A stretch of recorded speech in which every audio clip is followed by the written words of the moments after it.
It's nice to see you. You too. Your hair color is so beautiful. Oh, thank you. It's actually, look, I'm lazy, so this is my natural color. And then I just, you know, this isn't mine. So, yeah.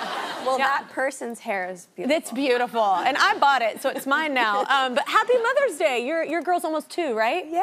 That's so fun. She is, yeah. She's 2 in August. Yeah, in August. So wait, is it like what you expected, or is motherhood just like, oh no, no one can prepare you? That's a funny question.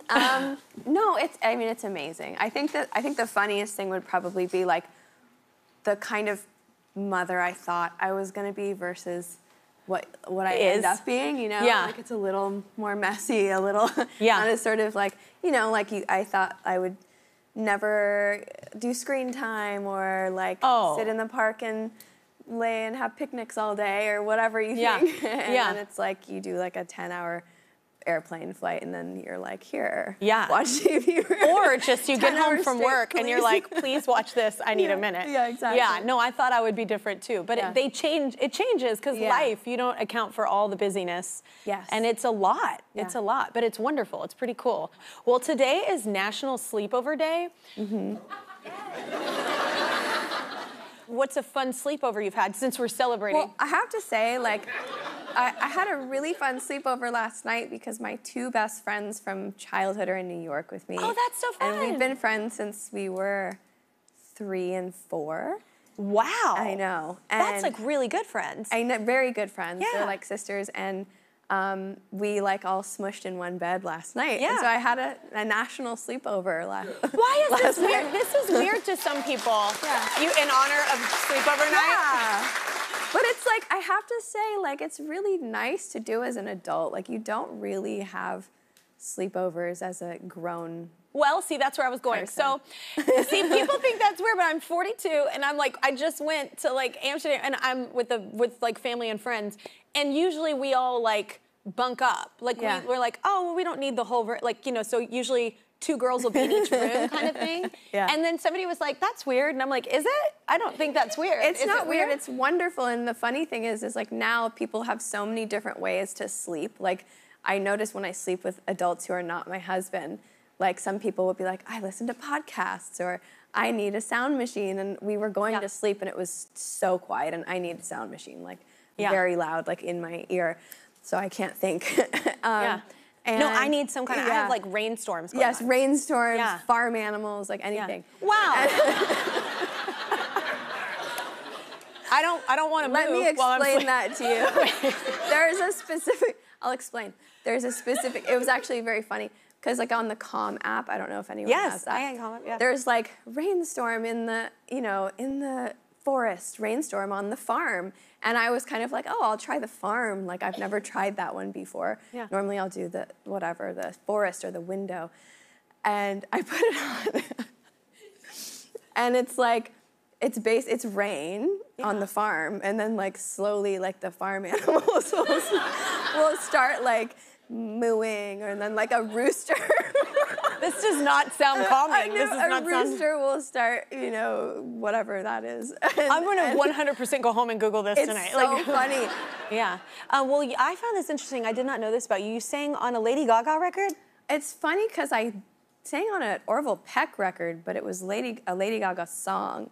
And I really am in the real deep background. Like, you can barely hear me. But how did that happen? It happened because Orville and I well, now we're friends, but we had the person who produces his music and he writes with is a really good friend of mine. So he just kind of was like, can you come in and like, he wanted to do background vocals and he wanted male and female kind of a thing. Yeah. You can barely hear it. That's my favorite. Like backgrounds are my favorite. It was so fun. It's such a, because you're providing texture for the track and you can make your voice sound in different ways. That texture is me. That is my texture. It's my texture. I changed that song with my texture. No, it is true. Backgrounds are so important. Yeah. They like can really elevate a vibe. Yeah, totally. Yeah. It was very fun. And that's cool. And then I met Orville after. And yeah, it's funny, like it was like a big song, and it's very cool. I know, I love that. So what was it, speaking of music, what did you listen to growing up?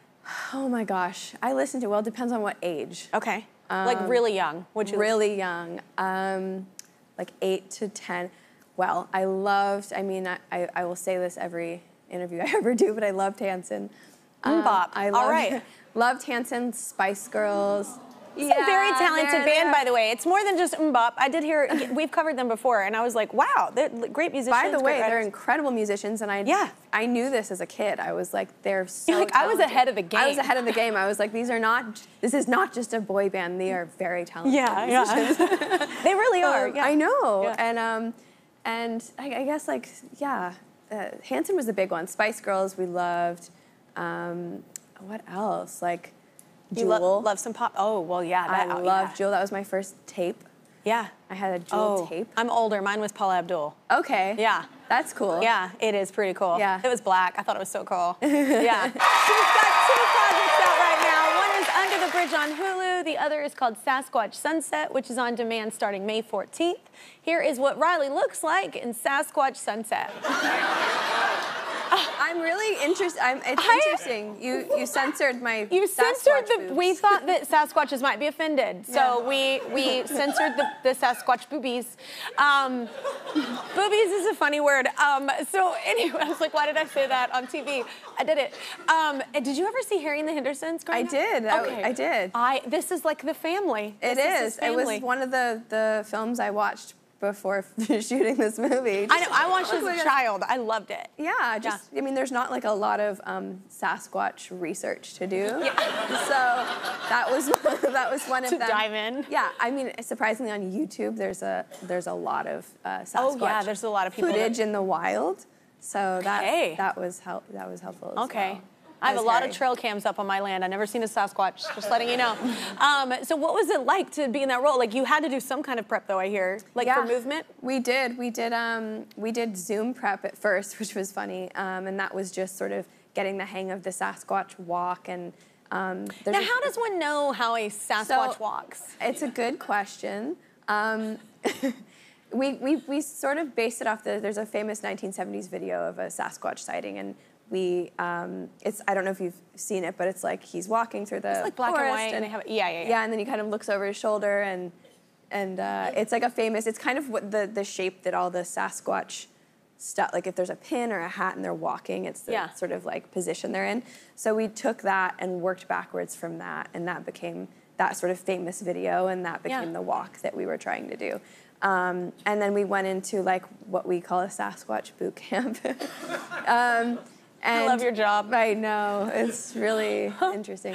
So we did like 2 days with a movement coach, and he would basically teach us how to interact with one another, like it was a lot of watching videos of apes and kind of moving like apes would move, and then, learning to eat, learning to like interact and touch each other and do all these things, and then after about a day of that, we put our costumes on and did it. Yeah, which was a whole other this situation. Is the greatest picture behind the scenes ever in any movie. Yeah. I will say, and maybe this is a spoiler, but my boobs do change size. Oh yeah, they do. The boobs do change size in the movie. So wait, what is the storyline? It's about it's just like a family of Sasquatch. It's actually like so touching and sweet and sincere, and of course it's funny. Oh man, I'm gonna cry. I'm one of those people that watches these things and bawls. Yeah, it's like obviously hilarious and has moments that are totally absurd and wild, but it's really at the core like very touching and sweet and emotional, actually, which was why I loved this movie so much. All right, I like. Well, your other series, because one job isn't enough, or project, it's Under the Bridge. So what's it about? Under the Bridge is a series we have that is streaming on Hulu right now, and it is about the disappearance of a teen girl in Canada. It's a true story.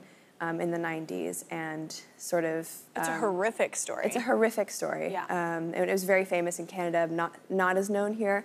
And so it's basically exploring that incident through the eyes of a police officer who's played by Lily Gladstone and a novelist who is played by myself.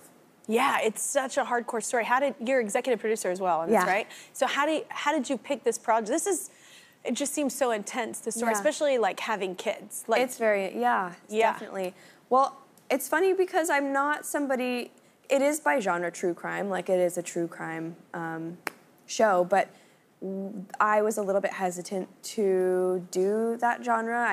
It feels like it can be exploitive to me, and I was a little bit apprehensive, and then I met with the creators, and we just had really amazing conversations, and has much more, there's themes that are explored in this genre that are not typically explored in this genre, and that was interesting to me, and conversations that are had that are more complicated than you usually see in true crime, and the characters are, they're all human beings. The victim, Rena Verk, is honored beautifully. It's everyone's like a fully realized human individual, and so it just felt different. It felt like something I'd never seen in true crime before, kind of. Yeah. Yeah. That's very cool. You mentioned Lily Gladstone. Yeah. And I heard that y'all became friends over like a DM. Yeah. That's 2024. I know. I like it. Yeah. It's like it's funny. I followed her because I was a fan of hers. Like I just think she's a wonderful actor, and then we would DM or respond to each other's stories for years, and she would post things on and I would heart them or like them or whatever, and we would kind of talk back and forth, and I'd always wanted to work with her, and I was such a big fan of hers, and so when this came up, she was kind of the first person that we all thought of for this character, and she was perfect for it, and we were just very lucky we got her. Yeah, it's a super cool friendship, like how it started. Yeah.